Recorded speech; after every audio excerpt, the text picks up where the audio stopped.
Assalamualaikum warahmatullahi wabarakatuh. Saya Meditania Intan Mua Pratiwi, mahasiswa Ilmu Kesehatan Masyarakat Universitas Negeri Semarang. Sebagai bagian dari masyarakat dan sarjana kesehatan masyarakat, tentunya saya memiliki peran penting dalam upaya membantu peningkatan di bidang kesehatan, terutama dalam upaya pemutusan rantai penularan COVID-19. Oleh karena itu, saya dapat berkontribusi dalam program PKL SKM Penggerak Desa Mengabdi di Institusi. Program PKL ini berupa kegiatan praktik kerja mahasiswa di instansi pemerintah ataupun swasta yang bergerak di bidang kesehatan, di mana dapat menambah kemampuan, pengetahuan, keterampilan yang diperoleh dari fenomena yang ada di instansi tersebut. Selain itu, program tersebut juga memberikan kesempatan kepada saya untuk memberikan masukan yang bermanfaat kepada instansi terkait.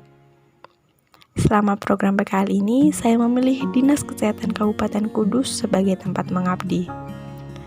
Dinas Kesehatan Kabupaten Kudus merupakan instansi pemerintah yang memiliki tanggung jawab menjalankan kebijakan serta monitoring dan evaluasi pada bidang kesehatan di Kabupaten Kudus. Terutama dalam masa pandemi COVID-19 ini, tanggung jawab dari Dinas Kesehatan menjadi lebih besar. Berdasarkan analisis situasi, permasalahan yang ada di Dinas Kesehatan Kabupaten Kudus antara lain: kurang optimalnya pengolahan data parameter epidemiologi COVID-19. Kemudian, belum terdapatnya pengisian self-assessment risiko COVID-19 baik secara daring maupun luring kepada staf dan tamu pengunjung di Dinas Kesehatan Kabupaten Kudus. Maka dari itu, PKL saya berjudul Penyajian Data Parameter Epidemiologi dan Pengembangan Self-Assessment Risiko COVID-19 pada Wilayah Kerja Dinas Kesehatan Kabupaten Kudus. Wilayah kerja Dinas Kesehatan Kabupaten Kudus meliputi 9 kecamatan, yaitu Kecamatan Dawe, Gebok, Jekulo, Bae, Mejobo, Kaliwungu, Kota Kudus, Jati, dan Undaan. Berikut kegiatan yang telah saya lakukan selama mengabdi di institusi, antara lain mengikuti senam pagi rutin sebelum pukul 7 di halaman Dinas Kesehatan Kabupaten Kudus. Kemudian melakukan kegiatan merekap data, meliputi pembuatan laporan mingguan COVID-19, penginputan pengupdatean data swab di all record yang berasal dari swab puskesmas dan swab massal, di mana spesimen swab tersebut akan dikirimkan ke rumah sakit ataupun lab kesehatan daerah. Selain itu, saya juga ikut serta dalam kegiatan tracking kasus COVID-19 di wilayah sekolah. Dikarenakan kurangnya pengaplikasian protokol kesehatan saat adaptasi kebiasaan baru telah diberlakukan di Kabupaten Kudus, maka muncullah berbagai kasus klaster baru di wilayah tempat kerja. Sehingga dilakukan kegiatan swab massal di daerah pendopo Kabupaten Kudus yang diikuti oleh berbagai dinas. Bukan hanya di pendopo, namun juga dilaksanakan di lab kesehatan daerah mengingat klaster wilayah kerja semakin meningkat. Selanjutnya, kegiatan program fokus target yang pertama ialah pengembangan self-assessment risiko COVID-19 pada staf dan tamu pengunjung. Setiap harinya, Dinas Kesehatan Kabupaten Kudus telah melakukan pemeriksaan suhu dan pendataan tamu pengunjung sebelum masuk ke dalam kantor. Akan tetapi, belum adanya penerapan self-assessment baik secara luring maupun daring.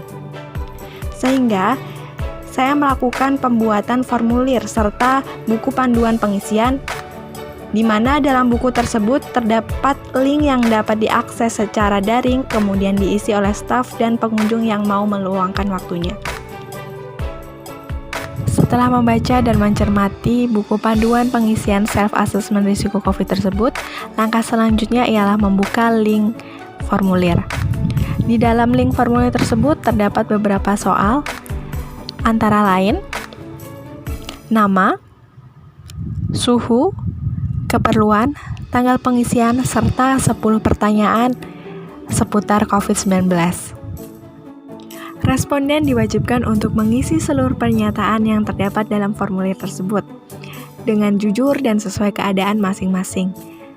Apabila seluruh pernyataan telah terisi dengan baik, langkah selanjutnya ialah menekan tombol kirim.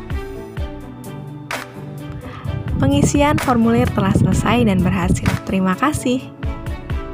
Dari hasil pengisian tersebut, diperoleh bahwa Dinas Kesehatan Kabupaten Kudus memiliki risiko kecil sedang. Sehingga melalui policy brief, saya menyampaikan saran yang mungkin dapat diaplikasikan antara lain. Penerapan physical distancing di ruangan command center COVID-19. Kemudian membuat alur pengiriman spesimen swab secara terstruktur.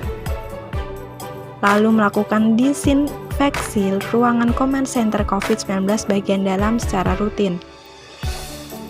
Lalu melakukan penerapan self-assessment secara berkelanjutan kepada staf dan pengunjung di Dinas Kesehatan Kabupaten Kudus.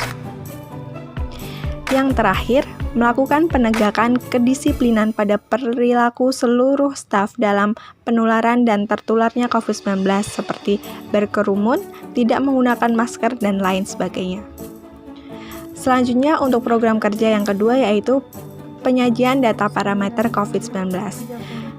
Data harian yang diperoleh kemudian diolah. Data tersebut terdiri dari data kasus konfirmasi, suspek, probable, kontak erat, dan meninggal menurut desa dan kecamatan. Kemudian data tersebut diolah menurut jenis kelamin, umur, wilayah kecamatan dan desa, kasus baru, kasus meninggal, kasus sembuh, dan menurut fasilitas kesehatan. Demikian yang dapat saya sampaikan mengenai kegiatan selama mengabdi di institusi. Saya mengucapkan terima kasih kepada Allah SWT, Direktorat Pembelajaran dan Kemahasiswaan Dirjen Dikti Kemendikbud, Universitas Negeri Semarang, Jurusan Ilmu Kesehatan Masyarakat, Fakultas Ilmu Keolahragaan UNES, serta Dinas Kesehatan Kabupaten Kudus yang telah membantu dan berkontribusi dalam PKL mengabdi di institusi ini. Semoga ilmu dan pengetahuan yang telah saya dapatkan mampu berguna untuk kedepannya. Wassalamualaikum warahmatullahi wabarakatuh.